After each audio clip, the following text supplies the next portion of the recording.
बच्चों, आज हम लोग 11th क्लास की फिजिक्स में ऊष्मागतिकी के लेक्चर नंबर 7 पढ़ने जा रहे हैं और आज हम लोग पढ़ेंगे रुद्धोष्म प्रक्रम के बारे में। रुद्धोष्म प्रक्रम तो पढ़ेंगे, साथ में समतापीय प्रक्रम से इसकी तुलना भी करते चलेंगे साथ में, ताकि दोनों ही बहुत इंपॉर्टेंट हैं। समतापीय प्रक्रम अगर आपने नहीं पढ़ा है तो इसके पहले वाला यानी लेक्चर नंबर 6 आप पढ़ करके देखिए पहले, उसके बाद फिर रुद्धोष्म प्रक्रम देखिए तो दोनों कंपेरिजन करने में आसानी रहेगी। तो रुद्धोष्म प्रक्रम क्या होता है, रुद्धोष्म प्रक्रम के की क्या आवश्यक शर्तें हैं, रुद्धोष्म वक्र क्या होता है, रुद्धोष्म वक्र का ढाल हम लोग कैसे ज्ञात करते हैं और रुद्धोष्म प्रक्रम में किया गया कार्य कैसे ज्ञात किया जाएगा, ये आज सब कुछ आज हम रुद्धोष्म प्रक्रम के बारे में पढ़ेंगे। तो सबसे पहले इसकी परिभाषा जानते हैं, रुद्धोष्म प्रक्रम का मतलब क्या है।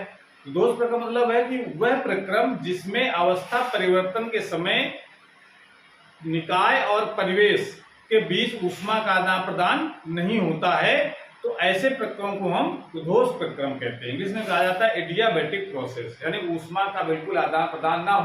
तो ये कब संभव है, ये तब संभव है जब निकाय की जो परिसीमाएं हैं ये पूर्णतः ऊष्मारोधी हो। ऊष्मा का आदान प्रदान कब नहीं होता, जब दीवार कैसी हो, ऊष्मा का आदान प्रदान बिल्कुल ना होने दे, यानी ऊष्मारोधी हो, 100% ऊष्मारोधी हो, तब ये पॉसिबल है रुद्धोष्म प्रक्रम।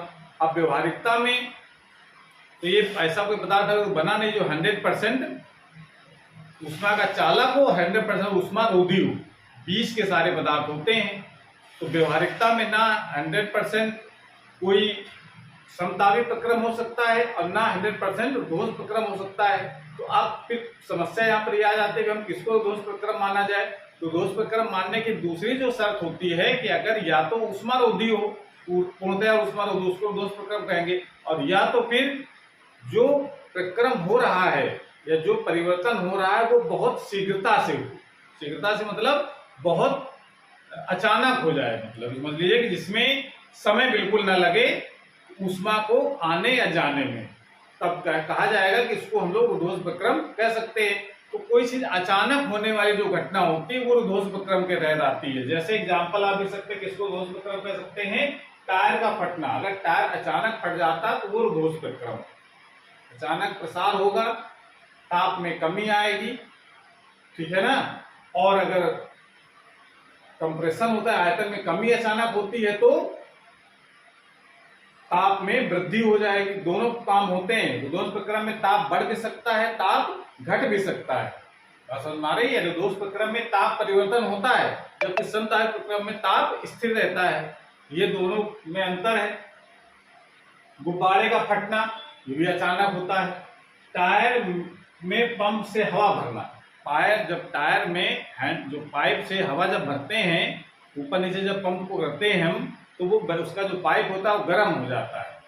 गर्म कब होता है, जब शीघ्रता से करते हैं, जल्दी ऊपर नीचे करते हैं तभी गर्म होता है। तो शीघ्रता से किया गया परिवर्तन ही रुद्धोष्म प्रक्रम कहलाता है, क्योंकि शीघ्रता से जब करेंगे ऊष्मा उत्पन्न होगी तो वो जल्दी से बाहर नहीं जा पाएगी, उसके लिए समय चाहिए।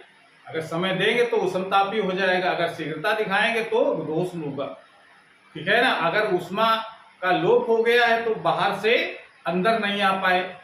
ये अगर शीघ्रता से कोई प्रक्रम हो रहा है तो उसको हम लोग रुद्धोष्म प्रक्रम कह सकते हैं। अगला एग्जाम्पल हो सकता है बादलों का बनना।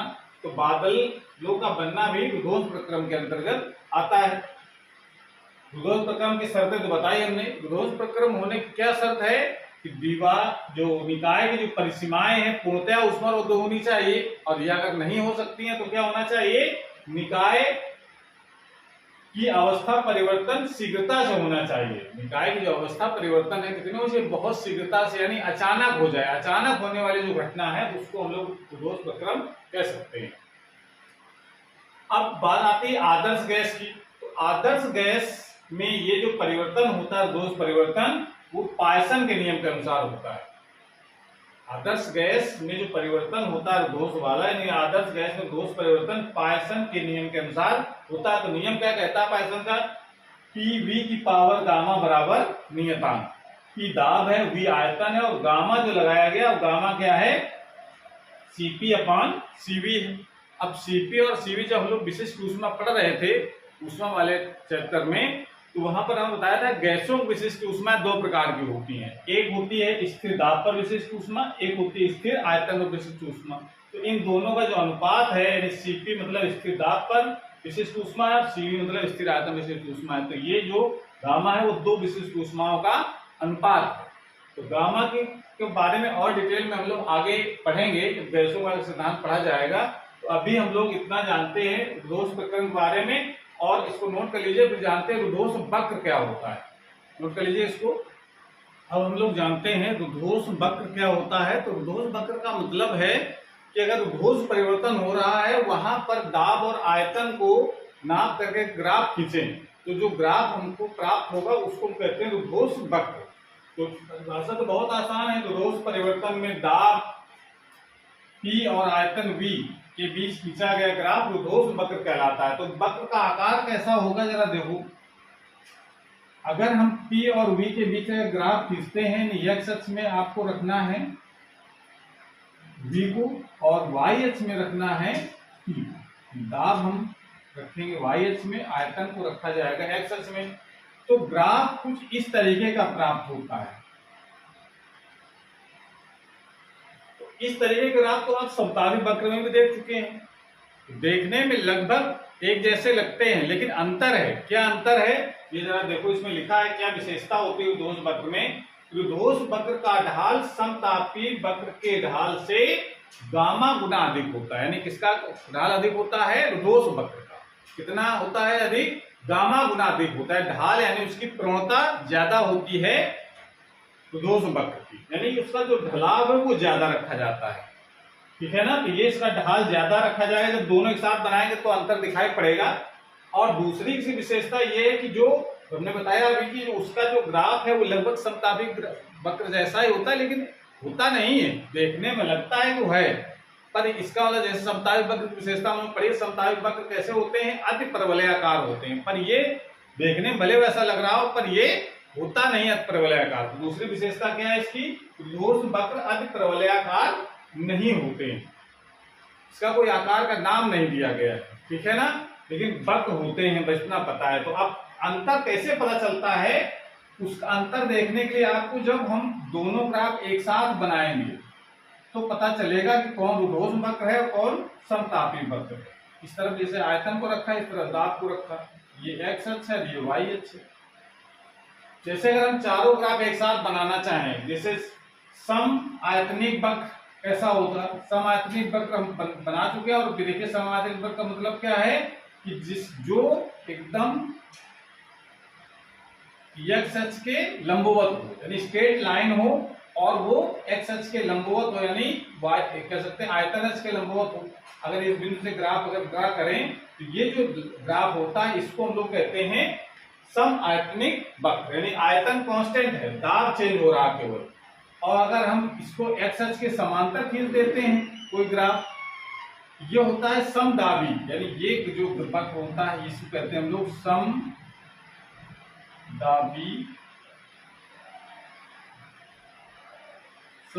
वक्र। और ये कौन सा वक्र है? सम आयतनिक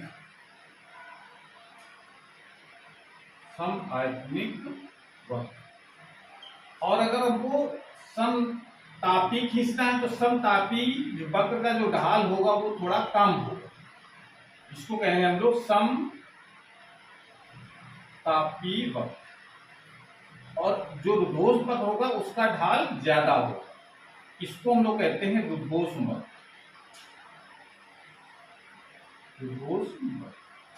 ये इस तरीके बता सकते हैं। अगर दो ग्राफ साथ साथ बने समतापी रुद्धोष्म, जिसका ढाल ज्यादा हो वो होता है रुद्धोष्म, जिसका ढाल कम हो वो होता है समतापी। क्लियर हो गया? जो x अक्ष के समांतर हो वो समदाबी, जो y अक्ष के समांतर हो या x अक्ष के लंबवत हो उसे कहा जाता है सम आयतनिक वक्र। इस तरीके से कंपेयर आप ग्राफों से कर सकते हैं कि क्या डिफरेंस होता है। इसका जो समतापी वक्र का जो आकार है वो कैसा होता है? अति परवलयाकार। इसका आकार अति परवलयाकार नहीं होता है, ठीक है। ये दोनों समतापी वक्र और रुद्धोष्म वक्र ये टेढ़ी लाइन है, और ये समदाबी और समायतनिक एकदम स्ट्रेट लाइन होते हैं। ये अंतर है सभी ग्राफों में। तो इस तरीके से आप समझ सकते हैं कि रुद्धोष्म वक्र और समतापी वक्र में क्या डिफरेंस होता है। ये बात हमने लिखी है कि रुद्धोष वक्र का ढाल है समतापी से गामा गुना अधिक होता है, इसको प्रूव भी करना है। तो अब जरा हेडिंग लगाएंगे समतापी वक्र की ढाल।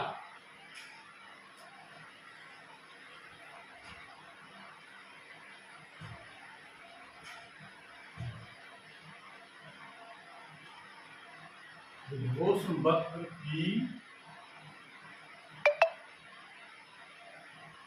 ढाल, या इसको लोग प्रवणता भी कहते हैं।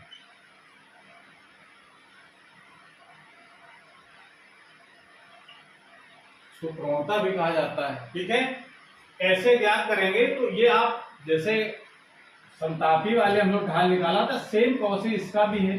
जैसे अगर हम ग्राफ बना लेते हैं इसका, ये इधर तरफ आयतन है और इस तरफ है दाब, ये एक्स अक्ष है और ये वाई अक्ष है। इसका ग्राफ हमने कुछ इस तरीके का बना लिया है ऐसे। अब कहा जाए इसका ढाल बताओ इस बिंदु पर कितना है, तो क्या करना है आपको, उस बिंदु पर एक स्पर्श रेखा खींचेंगे, वो स्पर्श रेखा एक्स अक्ष से कितना कोण बना रही है उसका टेंजेंट वो ढाल कहलाती है। तो और अगर कोण पता है तो टेन थीटा, नहीं पता है तो फिर अवकलन वाले मेथड से निकालते हैं। तो क्या लिखा जाएगा, रुद्धोष वक्र का ढाल, रुद्धोष वक्र का ढाल, या उसको प्रवणता भी हम लोग कहते हैं, प्रवणता। m बराबर क्या होता है, प्रवणता सिंबल क्या है, m बराबर होता है टेन थीटा। अगर कोण पता है, अगर कोण नहीं पता है तो हम लोग लगाते हैं dp अपान d। ये सूत्र होता है प्रवणता का। बात समझ में आ गई, यानी m बराबर आप क्या लगा सकते हैं, dp अपान dv। ये समीकरण में डाल लीजिए, ये फार्मूला होता है ढाल निकालने का, तो उसको तो आपको याद ही रखना है। उसके बाद आते हैं dp अपान dv का मान कैसे निकाला जाए। तो हमको पता है कि जो रुद्धोष परिवर्तन होता है वो होता है पायसन के नियम के अनुसार। तो पायसन के नियम के अनुसार हम पहले उसका फार्मूला लिखेंगे, क्या होता है, तो पायसन के नियम से, नियम क्या कहता है, pv की पावर गामा बराबर नियतांक। अब इसका दोनों अवकलन कर दो, इसका दोनों ओर अवकलन करने पर,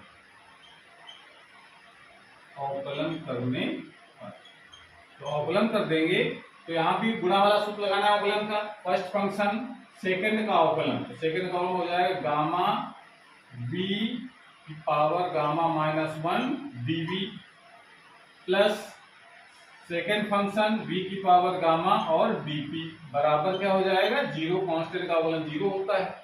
यहां से dp अपान dv का मान निकालो, कितना आएगा, dp अपान dv, ये dv को इधर ले जाना है और इसको इधर लाएंगे, लेकिन बराबर उधर ले जाओगे तो माइनस लग जाएगा, माइनस p गामा v की पावर गामा -1 अपान v की पावर गामा, ये तो आ जाएगा। या dp अपॉन dv का मान कितना हो जाएगा, तो सॉल्व करेंगे तो गामा तो इसको बाहर कर लीजिए माइनस चिन्ह के साथ में, माइनस गामा, और ये p अपान v बचेगा, बचेगा कि नहीं, इतना गामा, इसको ऊपर ले जा घटाओगे, इसको बल्कि नीचे ले घटाओ, गामा माइनस गामा +1 हो जाएगा, तो ये +1 घात बचेगी v के ऊपर, तो इतना आ जाएगा। अब उसके बाद कितना लिखिए हमने, इसको थोड़ा सा और जरा सिंप्लीफाई करो तो यहाँ से क्या निष्कर्ष निकलता है, इसको हम ये लिख सकते हैं dp upon dv equal to लिख सकते हैं गामा, और इसको लिख देंगे p अपान v। तो जरा याद करो, जब हम लोग समतापी वक्र का ढाल निकाल रहे थे तो समतापी वक्र का ढाल क्या निकल करके आया था, -p अपान v है। dp अपान dv का मान समतापी वक्र में कितना निकला था, गामा p अपान -p अपान v। तो इसका मतलब ये जो dp अपान dv ये किसका ढाल निकाला हम लोगों ने, तो रुद्धोष वक्र का ढाल। तो इसको हम लोग लिख सकते हैं रुद्धोष वक्र का ढाल इसके बराबर है गामा, और ये -p अपान v किसके बराबर होता है, ये सम समतापी वक्र का ढाल। इससे सिद्ध होता है कि दोष वक्र का जो ढाल है वो समतापी वक्र के ढाल का गामा गुना होता है। इस तरीके से प्रूव भी कर सकते हैं, एग्जाम में आ जाता है। सिद्ध कीजिए दोष वक्र का ढाल समतापी वक्र के ढाल का गामा गुना होता है, तो आप इस तरीके से प्रूव कर सकते हैं। क्लियर हो गया? कोई दिक्कत इसमें? तो ये तो कहानी थी हमारे रुद्धोष वक्र के ढाल की। तो इससे सिद्ध हो गया कि उसका जो ढाल है रुद्धोष वक्र का वो समतापी वक्र से अधिक होता है। कितना अधिक होता है? गामा गुना। ठीक है, इसको नोट कर लीजिए। उसके बाद बात करते हैं रुद्धोष प्रक्रम में किया गया कार्य। नोट कर लीजिए। अब हम लोग जानते हैं रुद्धोष प्रक्रम में किया गया कार्य कैसे ज्ञात करेंगे। तो इसके लिए हम मानते हैं कि कोई रुद्धोष परिवर्तन हो रहा है ऊष्मागतिक निकाय में, तो उसमें अगर पीवी ग्राफ अगर खींचते हैं तो ग्राफ किस तरह प्राप्त होता है, यह भी हम लोगों ने सीखा है।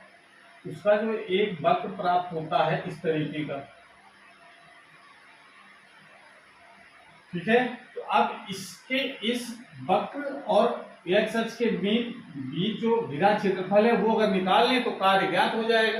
तो इसकी थोड़ी भाषा हम लोग क्या लिखेंगे एग्जाम में, तो लिए मान करके लिखेंगे आपको। माना किसी ऊष्मागतिक निकाय में गैस के आयतन में V1 से V2 तक रुद्धोष प्रसार होता है, तो निकाय द्वारा किया गया कार्य। भाई आयतन में प्रसार होता है तो निकाय द्वारा कार्य होगा, अगर आयतन में कमी होती है तो निकाय पर कार्य होता है।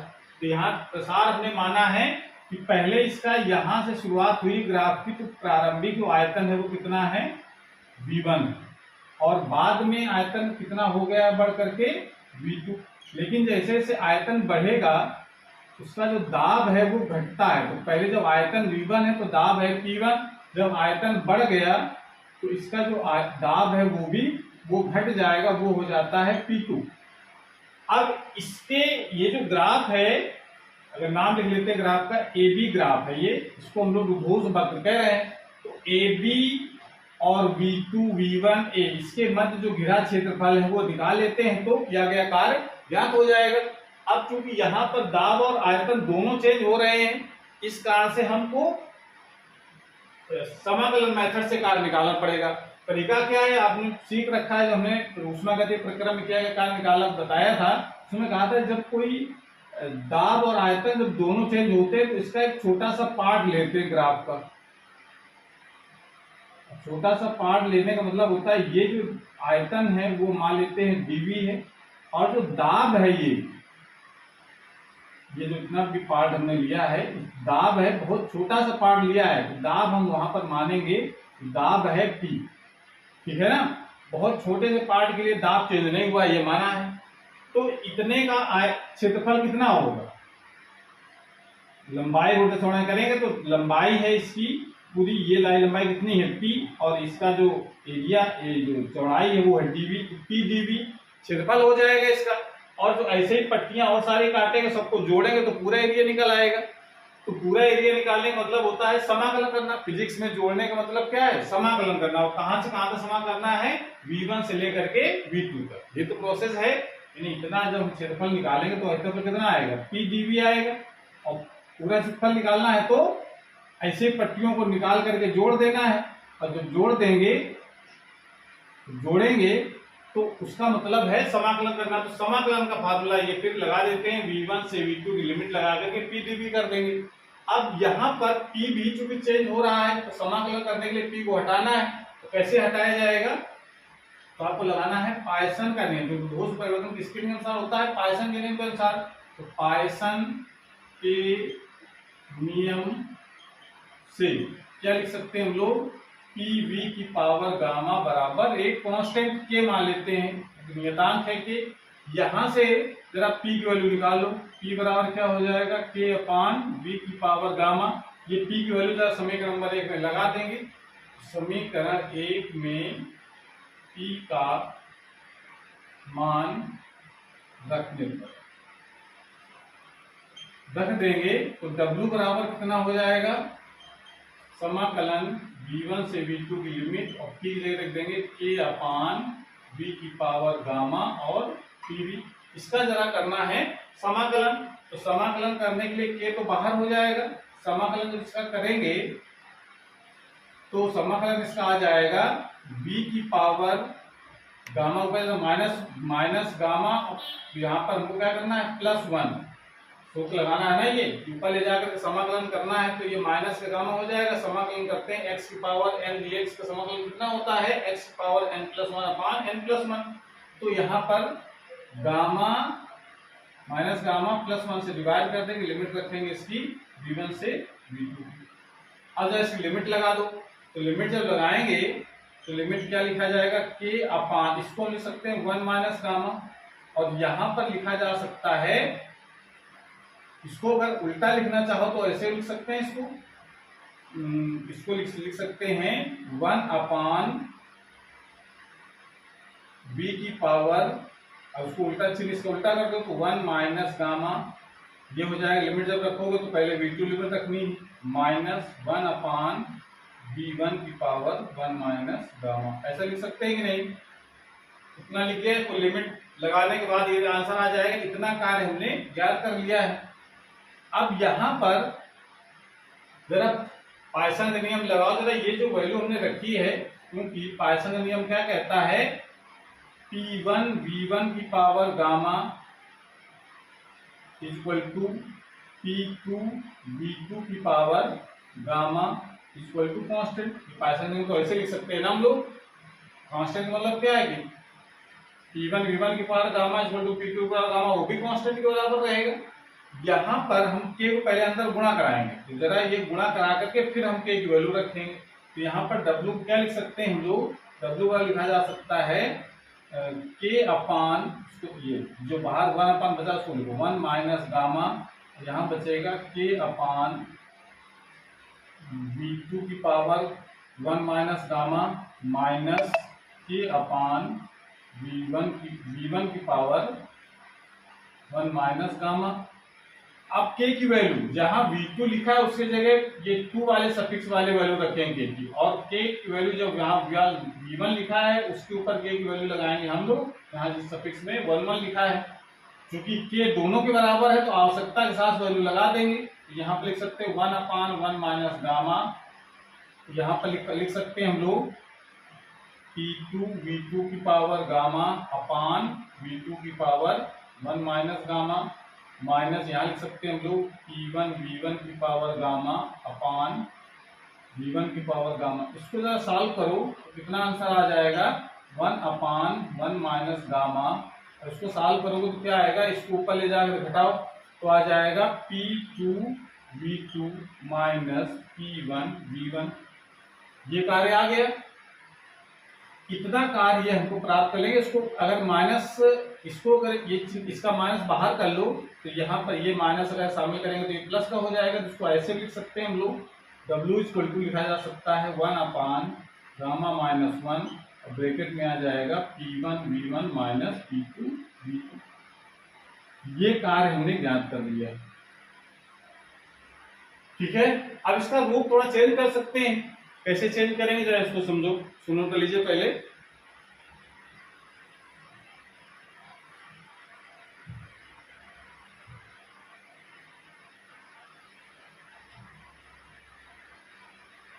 कैसे चेंज करना है इसको जरा समझना है बहुत ध्यान से, क्योंकि हमने बताया कि जब उद्घोष परिवर्तन होता है तो ऊष्मा का आदान प्रदान नहीं होता है, तो ऊष्मा आदान प्रदान नहीं होता ताप क्या हो जाएगा, बदल जाएगा।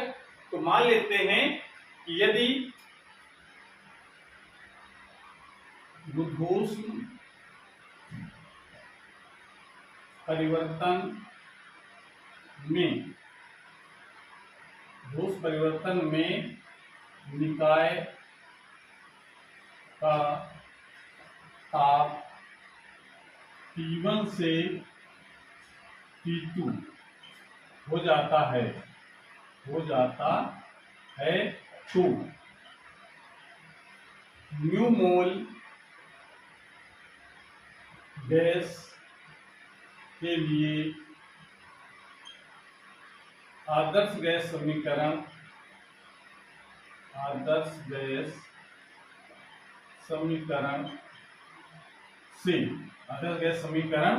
PV बराबर म्यू आर टी से। ये आदर्श गैस समीकरण है, जरा इसको लगाना है। तो जब दाब P1 आयतन V1 है और म्यू R और ताप उसका मान लेते हैं T1, पहले ताप कितना था T1, तब उसका दाब था V1 और आयतन था, दाब था P1 आयतन था V1, तो समीकरण ये बनेगा। और जब हम लगा देते हैं दाब जब चेंज आता है, दाब में जब हम कमी करेंगे तो क्या होगा, आयतन में प्रसार होगा। तो P2V2 की पावर P2V2 इसको कह सकते हैं म्यू R P2। ये जरा दोनों वैल्यू आप वहां लगाओगे तो W बराबर हो जाएगा 1/γ-1 ब्रैकेट में आ जाएगा mu R P1 minus mu R P2। Mu R को कॉमन ले सकते हैं तो हो जाएगा म्यू R कॉमन हो जाएगा, घटे में आ जाएगा γ-1 ब्रैकेट के अंदर आ जाएगा T1 माइनस T2। ये कार्य का फार्मूला निकाल लिया हम लोगों ने। दो कार्य के फार्मूले हैं, एक W बराबर 1/γ-1 ब्रैकेट में P1 V1 minus P2 V2, दूसरा है W बराबर म्यू R अपान γ-1 T1 माइनस T2। अगर हम ये बात कर लेते हैं कि यदि 1 मोल गैस की बात करते हैं, यदि गैस 1 मोल है, 1 मोल है तो म्यू का मान कितना हो जाएगा 1, तो W का मान कितना हो जाएगा R अपान γ-1 ब्रैकेट में T1 माइनस T2। ये फार्मूला बन जाएगा। तो मेन फार्मूला आपको याद रखना है, बाकी 1 मोल 2 मोल 4 मोल 10 मोल लिखने के लिए क्या है उसके आधार से इसका फार्मूला चेंज कर लेंगे। इस तरीके से हम कार्य को ज्ञात कर सकते हैं रुधोष प्रक्रम में। ठीक है, ये फार्मूले आपको न्यूमेरिकल के लिए याद रखने हैं। ये फार्मूला तब लगाएंगे जब दाब और आयतन परिवर्तन जब पता हो, तब ये फार्मूला हम तब लगाएंगे जब ताप परिवर्तन पता हो। इस तरीके से न्यूमेरिकल लगाने में आसानी हो जाएगी और डेरिवेशन एग्जाम में पूछ लिया जाता है। तो ये पूरा हमने डिटेल में करके बताया है, तो आप समझते हैं, आपके समझ में आ गया होगा। तो आज क्लास में समाप्त करते हैं। अगली क्लास में हम लोग नए टॉपिक के साथ आएंगे, तब तक पढ़ाई करते रहिए। All the very best.